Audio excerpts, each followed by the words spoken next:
What is a step in food recipes that you always skip? Start cooking the pasta before I start everything else. I always start making the sauce and such and then start cooking the pasta. Otherwise pasta is done before everything else. Also set the temperature of the oven as first step. I do it later when I think I have few minutes left making the recipe. And whisking egg yolk before whisking egg white.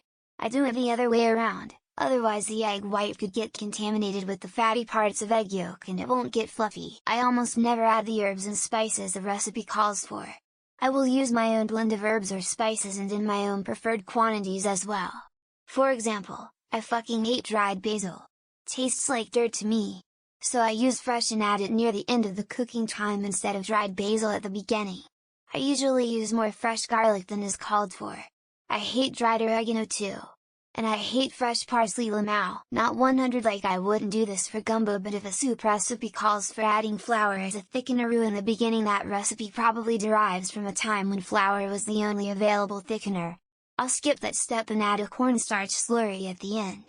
It's more predictable, harder to screw up, and affects the overall flavor of the soup less. Maybe this is weird, but in many recipes, when it says to add salt, if I feel like it can be added later to the individual's taste, I don't add it, or I add very little. Also, I don't tend to salt baked goods if I'm using butter because I use salted butter. I know that's backwards from what's recommended, but that is how I like to do it. Lol. I'm still kinda miffed at a recipe I found years ago. According to the recipe I had to finely chop the chocolate, before melting it and mixing it into the brownie batter.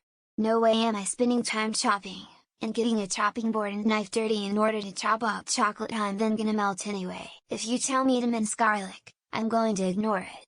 If it's a marinade, then garlic cloves go in the blender whole along with whatever else is part of it. If it's supposed to be sautéed, then I'm using a garlic press. I hate how sticky garlic is and having to fuss around trying to mince a tiny clove when I'm making cookies or something and it tells me to put dough in refrigerator to chill for like an hour. I'm hungry now. There will be no waiting, there will be no chill. There is only the immediate journey to the oven on high heat so it gets done quicker. Soften the butter. Or thaw the meat tbh, they're both kinda similar steps that I always forget to do. Usually I'll just microwave it for a few seconds at a time until it's good enough-ish. Though usually does end up overboard, I never heat up the oven as a first step. I guess I'm really slow, but it would just end up being on for way too long and me being stressed because the oven has reached the right temperature and I'm still at the second step, preheating the oven. I know I should because I have borne witness to the poor quality food that not bothering often presents. Usually soggy doughy pizzas and stuff like that. I used to work at a Bruges place, and the adult Bruges was not called. It had tomatoes and meat, cheese, pickles and leeks, and I was a chef. I never put leeks on the Bruges. Mixing wet and dry ingredients separately before combining them.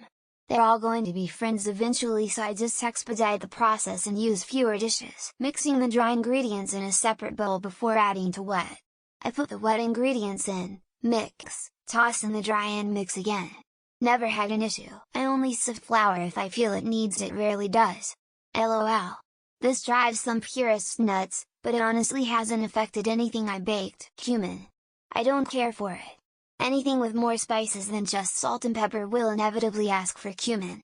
I just don't want it, leave me alone. I ignore the suggested measurements for cooking, and have enough experience to be able to guess how much. Baking, I weigh using a gram scale. Peeling ginger. Not necessary, and if you're going to do it, use a spoon to scrape off the skin gently. That way you'll not waste any. I always jump to recipe. HelloFresh recipes seem to call for adding salt every other step. I only add salt 1-2 times. Parsley sprinkled on top. Seems like a waste of money and time, and I don't think it adds anything to the dish, ever. In recipes that require eggs, I just use 1 to 2 tablespoons of oil as a substitute. It works out in most cases. There's never enough seasoning in many online blog mom recipes, so I almost always add more or different kinds seasonings. I feel like the amounts mentioned are suggestions. I will always, without fail, add more garlic. I am never ever boiling my tomatoes and skimming them to make a sauce. The very definition of extra. I know that the measurements for solids and liquids are different, but I use the wrong cups anyway. Boiling the water. I always use the kettle and pour the hot water in the pan when I make spaghetti. Chili powder. I avoid recipes with it in general but substitute or eliminate when it's moderate, waiting for the water to boil before adding potatoes, rice, or pasta unless the pasta is fresh. Sorry, but I don't have that one exotic ingredient that costs $20 and can only be used once. Skinning potatoes. They're so much tastier with the skin still there, whether whole or mashed. Sifting the flour. If my semi-professional baker friend doesn't need to do it, neither do I. The step where the salt is added. Salt gets me coughing, so I let people salt their food. Brown meat before adding to crock-pot. Waste of time, and I've never tasted the difference. Adding garlic and onion at the same time. That's just a recipe for burnt garlic. Whisking eggs before adding them. Just put the eggs in, they'll mix themselves. Adding only a little vanilla extract, I'll just pour until my heart's content. I rarely sift flour, I just run the beater in the mixer a few times instead. If they say to get everything out and measured before adding salt, it's an unnecessary ingredient to so many not all things. Measuring seasonings.